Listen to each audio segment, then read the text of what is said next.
And వీళ్ళ టైంలో ఎక్కడన్నా మహిళలకు విలువ ఇచ్చాడా జగన్మోహన్ రెడ్డి?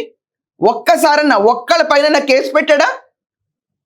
వీళ్ళే చత్వాన్ని హింసించారు. ఇంకా ఒక హింసకి పోలీస్ డిపార్ట్మెంట్ని ఇష్టం వచ్చినట్టు వాడడానికి ముందున్నది వైకాపా ప్రభుత్వంలో. ఇక్కడ చేబ్రోల్ కిరణ్ అరెస్ట్ చేశారు కదా భారతిరెడ్డి పైన అన్న మాటలకి. అంతకంటే ఏం కావాలి? Law has taken its own course. అంతకంటే ఏం చేస్తారు? కనీసం ఈ మాత్రం మూవ్ అన్నా జరిగిందా? ఎప్పుడన్నా జరిగిందా? సిగ్గుపడ్డారా ఎక్కడన్నా? గోరంట్ల మాధవ్ వీడియోలు బయటకు వచ్చినాయి, ఎక్కడన్నా కొంచెం సిగ్గుపడ్డారా ఎవరన్నా? ఏం లేదు. ఇదేదో మా ట్రైబ్ ఇంత ఇలా ఎలా తీసుకెళ్లి పోలీసులో పెడతారంటే, ఇంత నీచంగా మాట్లాడుతుంటే ప్రజలందరూ ఎలా చూస్తారండి? ఓడిచ్చిందే నీచత్వాన్ని చూసి. దానికి వచ్చిన బొత్స గారి మీరు సమాధానించడం ఎంత చిల్లరగా ఉంటుంది.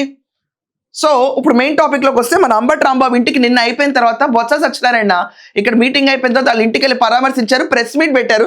ప్రెస్ మీట్లో ఏం లేదు, నేను జస్ట్ పరామర్శించడానికి వచ్చానని చెప్పి, అసలు అక్కడ ప్రెస్ లేదు, మీటు లేదు, జస్ట్ ఒక 2 ముక్కలు చెప్పి వెళ్ళిపోయారు ఆయన. ప్రతి ఒక్కళ్ళు అంబటి రాంబాబు ఇంటికి పరామర్శ క్యూలు. అంబటి రాంబాబుకి అన్యాయం జరిగిపోయింది. ఏం అన్యాయం జరిగింది?